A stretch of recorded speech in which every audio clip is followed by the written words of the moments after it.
కోరుకుంటున్నాను. మీరు బాబు ఆమూర్తులు అవుతారు, ఎందుకు మీరు కుటుంబ సభ్యులు కొట్లాడతారు? మీ ఇద్దరు ఒకటి కావాలా అని చెప్పి సీట్ అడిగితే రమేష్ కోసం పదవి త్యాగం చేసి సీట్ త్యాగం చేసిన సతీష్ విజయకు గట్టిగా చెప్పండి కొట్టాలి. నేను మాటిస్తున్నా, ఈ 14వ వార్డు సభ్యుల జ్యోతిని గెలిపియండి, రమేష్ జ్యోతిని. విజయాన్ని కూడా కాపాడుకోవాలి, సతీష్ని కాపాడుకోవాల్సిన బాధ్యత నా మీదే ఉంది కాబట్టి తప్పకుండా కోఆప్షన్ ఇస్తారని చెప్పినా 5 గెలుస్తారు వాళ్ళు. చైర్మన్ ఎన్నికలు వచ్చిందని పోస్టు పోయినసారే నిజంగా గెలవలే వాళ్ళు. ఈ మునుగోడు అంటే కాంగ్రెస్ పార్టీ అడ్డా, రాజగోపాల్ రెడ్డి అడ్డా. ఇది ఇక్కడ గెలవాలంటే ఆశామాష కాదు. డబ్బులు ఉన్న వాళ్ళు చాలా మంది ఉన్నారు, కానీ పేదోళ్లకు మానవత్వంతో చేసే గుణం ఉన్న వాళ్ళు ఎంతమంది ఉన్నారు టీఆర్ఎస్ లో? ఎక్కడ పైసలు దొరుకుతాయా, ఎక్కడ భూములు కబ్జా చేయాలన్నా, ఎంత కమిషన్ కొట్టాలనే చూస్తారు. మేము ₹1 తీసుకోకుండా అవసరమైతే 10 లక్షలు పెట్టి ప్రాణాలు కాపాడే మనుషులం. మేము ఉన్నాం ప్రజల కోసం, ప్రజల కోసం పనిచేస్తాం. రేపు 14వ వార్డులో మిగిలిపోయిన డెవలప్మెంట్ ఏమైనా ఉంటే జ్యోతి, రమేష్, సతీష్, విజయ్ కలిసి ఏ సమస్య ఉన్నా సరే 14వ వార్డు సభ్యులందరూ నేను మాటిస్తున్నా. గవర్నమెంట్ కాంగ్రెస్ పార్టీ ఉంది, నేను 3 ఏళ్ళు ఎమ్మెల్యేగా ఉంటా.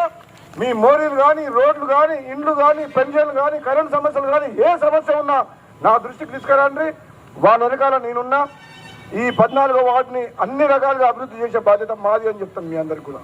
కానీ పైసలు తీసుకున్నారు, కానీ ఓటు మాత్రం చెయ్యి గుర్తుకు జ్యోతికేంది. మీకు అభివృద్ధి కావాలన్నా వద్దా?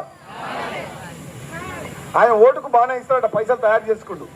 అప్పుడు అధికారంలో ఉన్నప్పుడు భూములకి ఇట్లా కబ్జా చేసి బాగానే సంపాదించుకుంటూ. అందుకనే పైసలు అది కష్టపడ్డ సొమ్మేం కాదు, దొంగ సొమ్మే, అది ప్రజల సొమ్మే కాబట్టి తీసుకోని.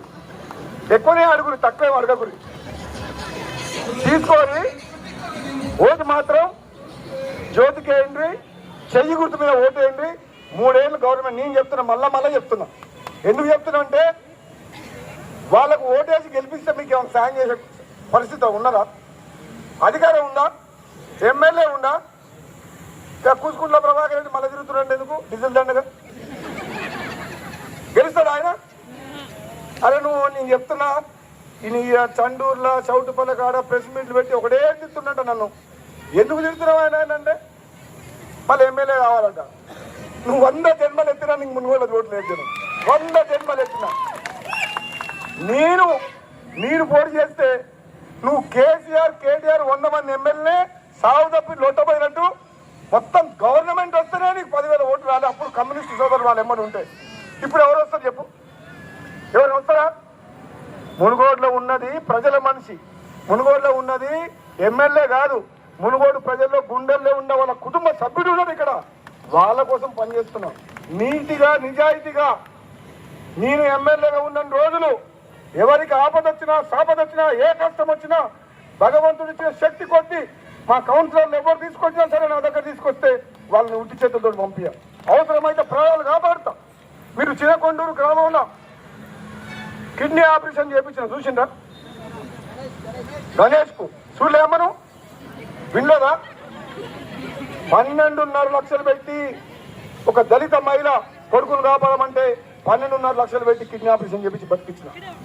పంతంగిన దేవేందర్ మా మండల కాంగ్రెస్ భార్యను చచ్చిపోతారని చెప్పి ఎల్బీ నగర్లో అపోలో హాస్పిటల్ తీసుకుపోయి 8 లక్షలు ఖర్చు పెట్టాం.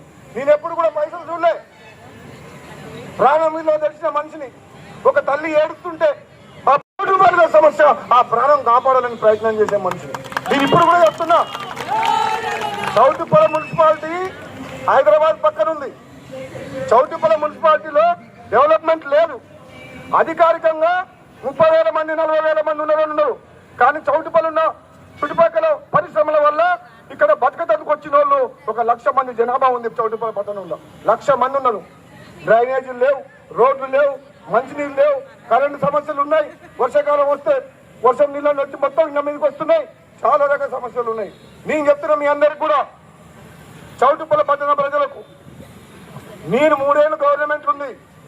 మీకోసం ప్రభుత్వంతో ముఖ్యమంత్రితో మాట్లాడి కొట్లాడైనా సరే ఈ చౌటుప్పల పట్టణాన్ని అభివృద్ధి పథంలో ముందుకు తీసుకుపోతామని చెప్పి మాటిస్తున్నాను. అందరికీ భావనతో అందరికీ చెయ్యి గుర్తుకే